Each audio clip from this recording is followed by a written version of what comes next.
It's a song with a storied history and a bittersweet legacy. But you never know it just listening to it. That's because this is one of those happy-go-lucky tunes that we were all singing along to back in the good old 80s. However, in the studio and behind the scenes, it was a completely different story. This song was actually the catalyst for this band's breakup. It all fell apart when their producer forced each member to audition to sing on this song, their own song. With 4 musicians and just 3 verses, I'm sure you can do the math, someone was getting the shaft here.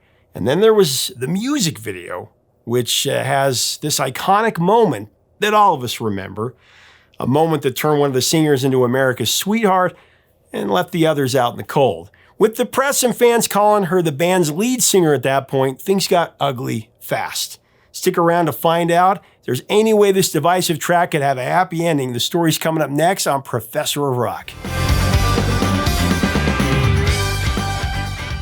Hey music junkies, Professor of Rock, always here to celebrate the greatest artists and the greatest songs of all time. I'm telling you, if you remember trying to make a mixtape off of the radio and getting frustrated when the static would interrupt the song, you're gonna dig this channel of deep, deep musical nostalgia. Make sure to subscribe below right now, click the big red button, and click the bell so you always know when our newest interviews and videos are coming out.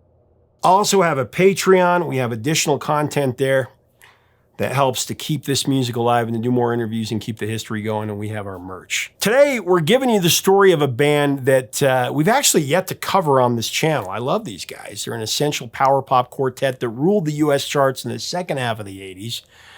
It's a band I feel is really underappreciated with a sound that was very unique, yet it was very eclectic. The band was comprised of Susanna Hoffs and Vicki Peterson on guitar, and Debbie Peterson on drums, Michael Steele on bass, and everyone on vocals. Talking about the Bangles and their massive 1986 hit, Walk Like an Egyptian. Walk like an Egyptian. Much like Ann and Nancy Wilson of Heart, teenage sisters Vicki and Debbie Peterson didn't pine over rock stars when they were growing up. They wanted to be rock stars. So to get things rolling, in 1976, 17-year-old Vicki put together a Southern California garage band called Heatwave. Soon after, her young sister Debbie crashed the party, and she took her place at the drum kit. The 2 sisters were in their element from the very get-go. Now fast forward to the dark day of December 8, 1980, and the murder of former Beatle John Lennon. A day that shocked the world, and one that devastated the Peterson sisters, who idolized the Beatles. Lennon's death also deeply affected another future Bengal. Talking about Susanna Hoffs. Still in mourning, just a month later, Susanna vowed to follow the footsteps of her fallen hero and pursue her own musical dreams. So she picked up the phone and responded to an ad for a female guitarist in an all-girl band. Vicki answered on the other end, and the 2 strangers had a long conversation about just how much John Lennon and the Beatles had meant to them. It was an instant bond. Now, weeks later, the Peterson sisters met at Susanna's house for a jam session, and from there, the 3 girls became fast friends. Soon after, they recruited bassist Annette Zelinskas, rounded out the band. The quartet initially dubbed themselves the Colors, and after that, the Supersonic Bangs, and then just the Bangs.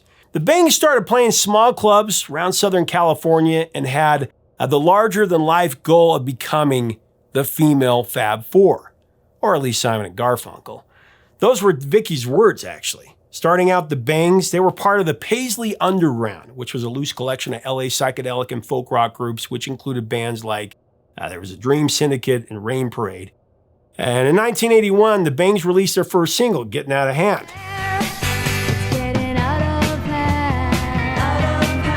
That was picked up by popular LA DJ Rodney Bingenheimer. And then from then on, their audiences doubled, they tripled, they even quadrupled. The burst of success then caught the attention of one Miles Copeland, brother of legendary policeman Stuart Copeland. Of course, Miles managed the Police, and he also managed another essential 80s all-girl band, the Go-Go's. If it's wrong or if it's right, Roxanne.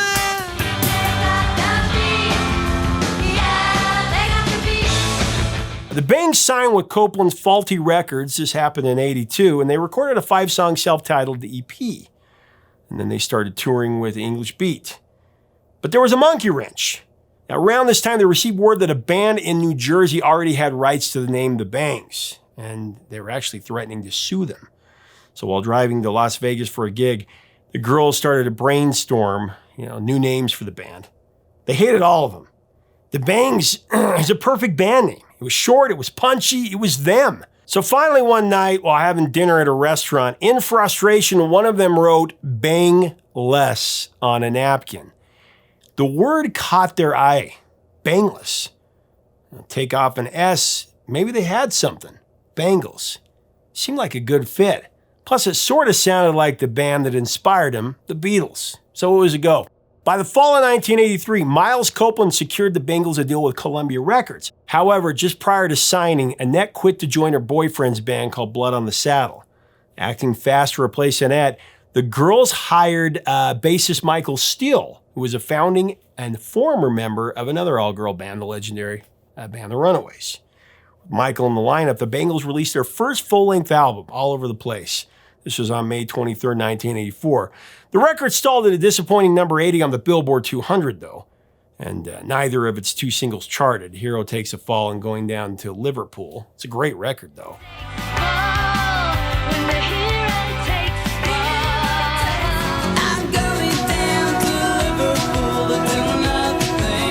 The silver lining was that it did get some airplay on AOR stations, and at the very least, it was a step in the right direction for this band.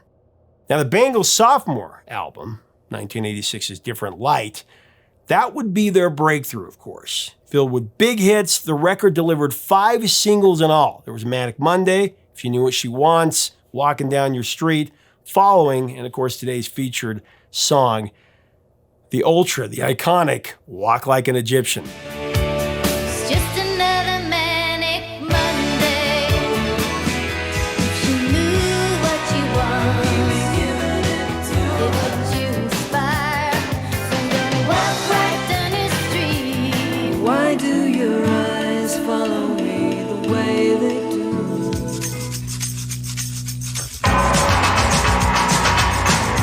Four of them would become top 30 hits in the US, and 3 broke the top 15.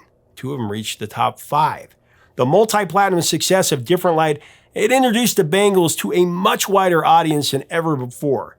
However, greater exposure, like a lot of times, had unexpected consequences for the tight-knit group. Susanna Hoffs began to be singled out as the leader of the band by the press. From the beginning, the 4 friends had pushed hard for equality within the band, even insisting on 4 spotlights at their shows. They were the 4 Musketeers, all for one and one for all, But as Susanna Hoffs was pushed to the forefront by outside forces, cracks started to form within the band. And Different Light's 3rd single, Walk Like an Egyptian, it would all but break them apart. So the story of Walk Like an Egyptian doesn't actually start with the Bangles. I talked about this a little bit on one of our Reduxes years ago. It begins with a songwriter named Liam Sternberg, who had been part of a vibrant 70s music scene in Akron, Ohio. But he was nowhere near Ohio when he came up with the idea for Walk Like an Egyptian. The song was actually inspired by a ferry crossing on the English Channel. Apparently, it must have been a choppy ride because all around Sternberg, people were struggling to stand up straight. The way they were holding out their arms and jerking around made them look like Egyptian hieroglyphs. As Liam watched the scene, the words "walk like an Egyptian," they came into his head. Sternberg, who kept a lyric notebook on him at all times, he jotted the phrase down, then he just forgot about it for years. Now later, while he was making demos in LA, Liam was flipping through his old notebook and he saw the words "walk like an Egyptian."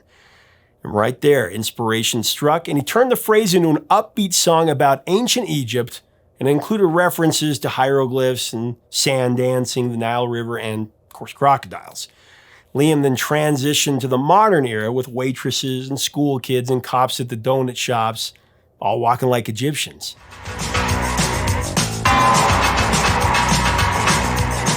But in the end, the song would also sport some seriously catchy hooks, including that repeated "oh-way-oh" phrase and a machine-made whistling section, mind you.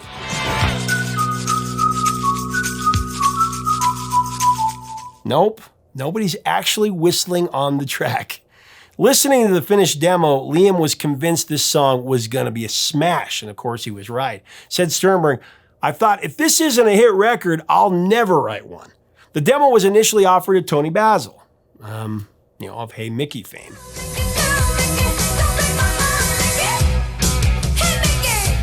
She turned it down, though. However, it did catch the attention of Bangles producer David Kahn. The Bangles were nearly finished with Different Light at that point, but they needed a couple of more songs. So as we continue to break down this song, this classic, I do want to thank our sponsor, Zenni Eyewear. Bottom line, if you need a pair of glasses or several pairs of glasses, I'm telling you, Zenni is your only choice. They have the best prices, and you can create your own look with so much variety out there. You're going to be blown away. Click on our info button right here to get yours today, the best price.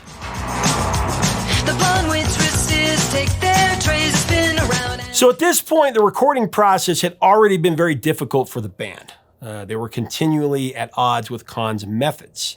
But with Walk Like an Egyptian, tensions are about to get a whole lot worse.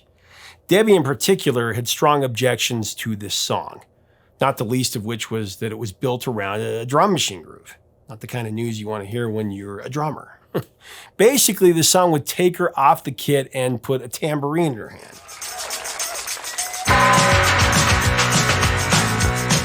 Further complicating matters was the question of who was going to sing the song, or sing on the song for that matter. The Bangles were in the habit of rotating lead vocal duties from song to song, so everyone got a turn. Again, equality around the group. And Walk Like an Egyptian was supposed to be Debbie's song.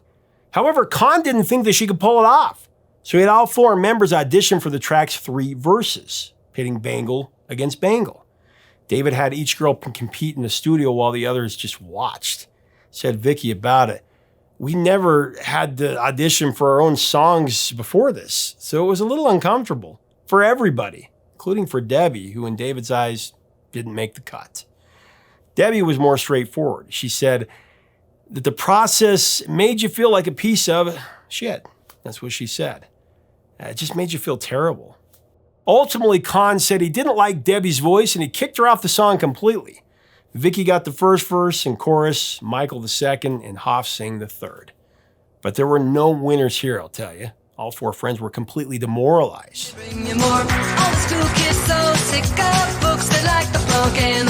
But that wasn't the only way that Walk Like an Egyptian divided the band.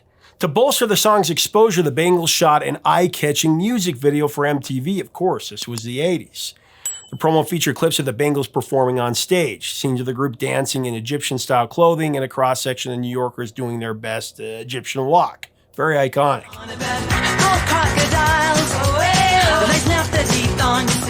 Debbie, without much to do, was relegated to backup vocalist and pretend whistler.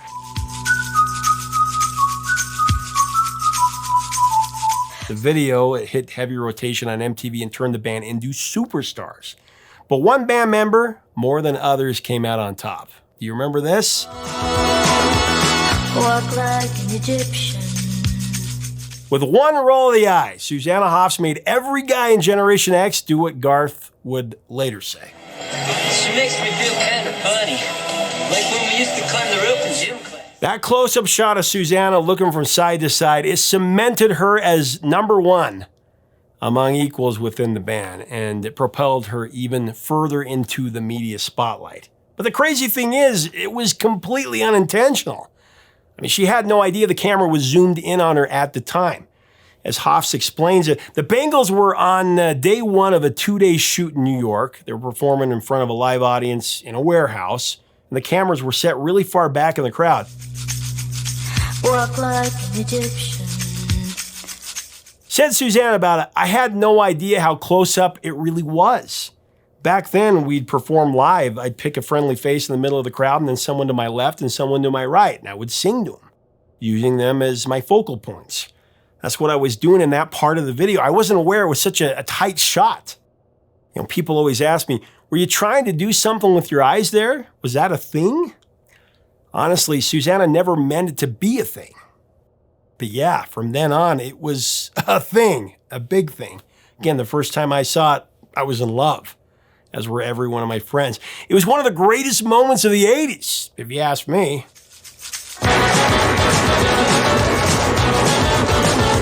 Released in September 86, Walk Like an Egyptian went to #1 on the US Hot 100, also went to #1 on the US Cashbox chart. It was also Billboard's #1 song at 87.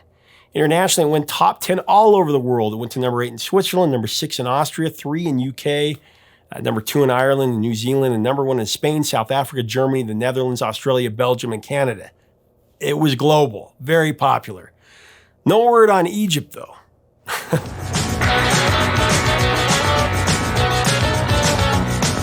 Walk Like an Egyptian gave the Bangles a new level of notoriety, though not the kind they wanted. This song became a novelty sensation, which made it a struggle for the group to be seen as serious artists. That's how they felt. Suddenly, they were famous for a nonsensical hit. It would be both a blessing and a curse. Since its run to the top, Walk Like an Egyptian, of course, has had multiple pop culture placements, including Silver Spoons, Alf, Grosse Point Blank, Gilmore Girls, The Sopranos, Crossing Jordan, Futurama Reunion, Family Guy, Ayo, ayo, oh, ayo, ayo. The Good Wife, My Big Fat Greek Wedding 2, The Watch, Mummies,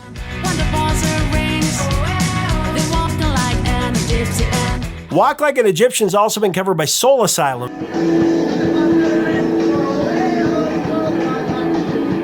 Fatboy Slim, Sarah Bareilles, and Brandy Carlisle, and KT Tunstall.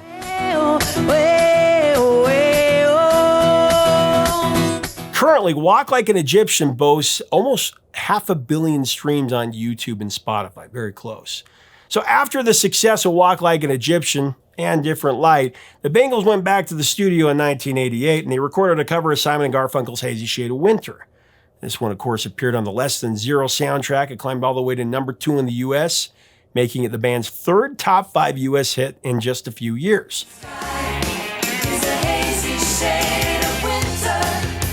Then in October of '88, the Bangles released their 3rd studio album, Everything. For this one, they cut ties with Miles Copeland and signed with a new management company. However, according to Michael Steele, it was a disaster. Susanna was pushed forward, all the way forward as the band's frontwoman and treated like a solo artist, is what it would say.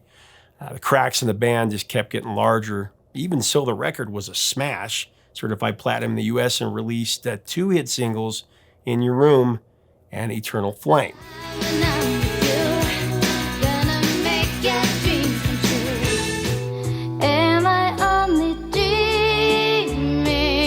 Both songs broke the top 5, making the Bangles the first all-girl group band to score 5 top 5 hits on the Hot 100, more than the Go-Go's. Pretty impressive feat there. And actually, Eternal Flame, featuring Hoffs on lead vocals, it was their 2nd number 1 hit if you're counting at home, but co-written by Hoffs, Tom Kelly, and Billy Steinberg. The rest of the band viewed the song as an egregious break from the Bangles' protocol. With barely any instrumental contribution for the rest of the girls, the song perpetuated the illusion that the Bangles were just a one-girl show.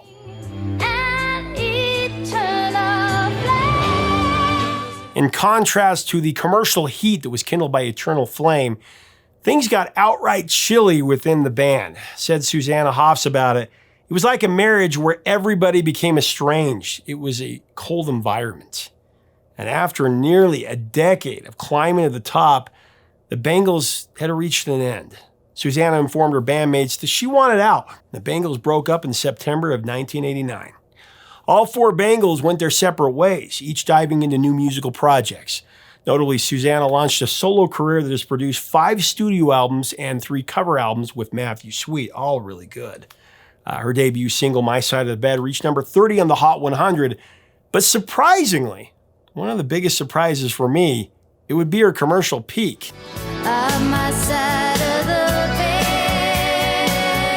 In 1993, Susanna married director Jay Roach, who is known for the Austin Powers series and also Meet the Parents. This led to Hoffs contributing a track to the first Austin Powers movie in '97. I love you so. And a full-on Bangles reunion for the 2nd. Although the band hadn't played together in a decade, time apart proved to be just what they needed. The resulting song was called Get the Girl, that all 4 members sang on.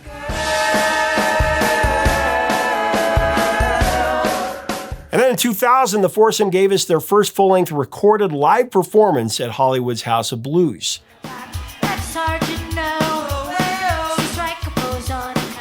The DVD, called Return to Bangalonia, featured 18 tracks, including Walk Like an Egyptian.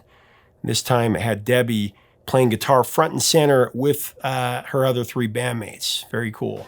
If you wanna find all the cops, they're hanging out in the tops. Also in 2000, the Bangles began work on their fourth studio album, Doll Revolution. That was released in 2003. And it went to number 23 on the US Independent Albums chart and became a much-needed victory for the once estranged band.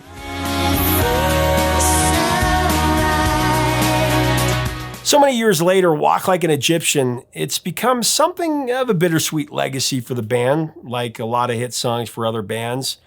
The song was once clearly a catalyst for the Bangles' demise. For a long time, they didn't want anything to do with this song. Said Hoffs about it, and I quote, "There definitely was a period where we worried that we would only be seen as that band that did that wacky song. We definitely wanted to downplay the dance because people would come up and say, 'Hey, walk like an Egyptian for me,' and we'd get embarrassed. But now, years later, they can appreciate the positive things that the track did for the band." Said Vicky about it, "It's so fun to do live because of how it's received by our audience. They're completely in love with this song and having a blast. It reminds them of that time in high school or that time in college, whatever it is, that connects to a moment of sheer fun and joy and silliness and dance moves. So at this point in time, when we do it, I just have a blast."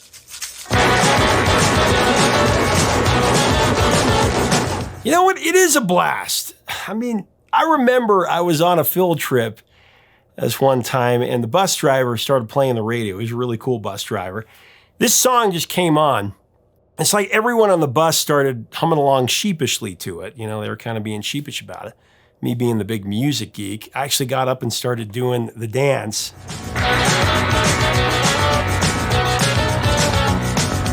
Of course, I was getting razzed, made fun of by all the jock boys, till all the cute girls on the bus started doing the dance with me. And then the jock boys started doing it too. You know, I've never really viewed this song as a novelty song. It's more of a song that's tied to the 80s. It's a catchphrase, it's a dance, it's a cultural phenomenon. This song, it's a celebration, not only of the band when they were at their commercial peak, but also of an era now long gone. One that we all miss, the 80s. It's a decade we all wish we could go back to, desperately.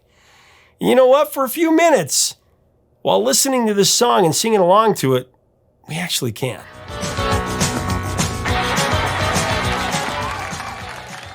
Hey, thanks so much for watching. Leave us a comment about the Bangles and Walk Like an Egyptian. What are your memories of the song? It's such a great song. What are your memories of the song, of the music video, the dance, everything? Let us know in the comments. Let's have a good discussion below. If you like our content, we invite you to subscribe below. We would love to have you as part of our community. Until next time, 3 chords and the truth, my friends.